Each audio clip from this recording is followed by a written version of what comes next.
The images are seared on Milwaukee's psyche. Police found a grisly scene, a human head apparently preserved. Jeffrey Dahmer, serial killer, cannibal. 17 victims in 13 years. Jeffrey, I hate you! I hate you! Now, 25 years after the verdict that sent him to prison for centuries, Jeffrey Dahmer is getting the red carpet treatment at New York's Tribeca Film Festival and the world premiere of the film My Friend Dahmer. I realized that he eventually became a monster, but he wasn't always a monster. Cartoonist Derf Backderf wrote the graphic novel.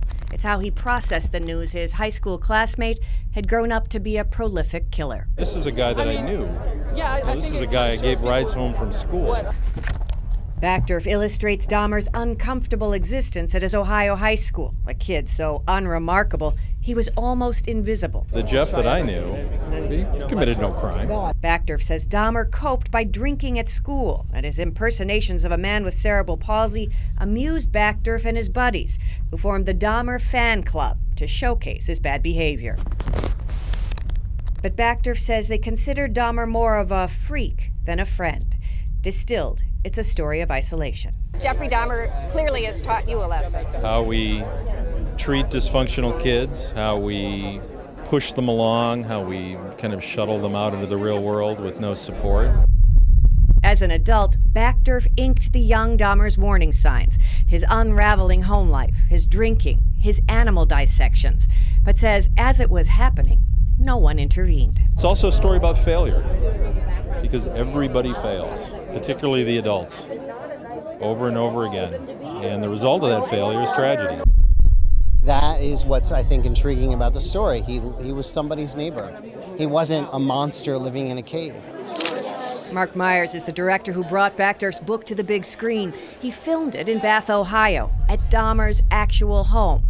He even used some of Dahmer's former classmates as extras. They just felt that this kid slipped through the cracks, and years later looked back and knew it was a shame. Myers cast Disney Channel heartthrob Ross Lynch as Dahmer, who bears an unsettling resemblance to the tormented teen. The film is an incentive to intervene. People can look at this situation of a man who will eventually become a monster, and hopefully it opens up their heart a little bit more for other children that may be troubled, and that someone in the community, the teachers, the parents, friends, may be able to identify it a little bit earlier and help someone out. He separated the skull from that body. Criminal defense attorney Gerald Boyle represented Dahmer. He was a very lonely boy.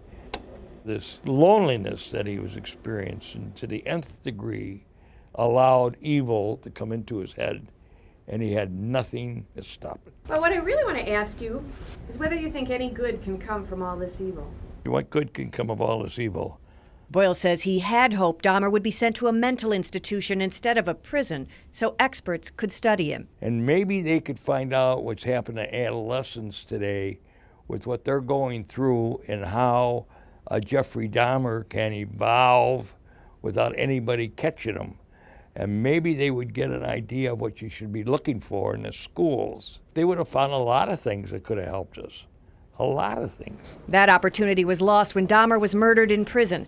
But the crew of My Friend Dahmer hopes the story of his youth has new impact, because ignoring the isolated can have devastating consequences. These guys keep popping up every few years, whether it's Adam Lanza or Jared Loughner or any of the other guys who snap, and then there's a pile of bodies. Colleen, how did he learn that Dahmer was a serial killer? Well, actually, he lost track of Dahmer after high school and found out the same way we all did, actually. Woke up one day and Dahmer's picture was on every TV in the world. We saw you there on the red carpet in New York City. You also saw the movie while you were there. We did, and you'll notice we had no video from it, and that's because the filmmakers are looking for a studio to buy it. Now, the movie was riveting, but it wasn't necessarily sympathetic to Dahmer, though it certainly made you think of him in a whole new light. And they really do hope that some good will come from this. Well, you know, they want to get their message out, so they're hoping for wide distribution, and so far it's gotten excellent reviews, so it may be coming to a theater near you soon. All right, if that happens, we'll keep you posted. Colleen, thank you.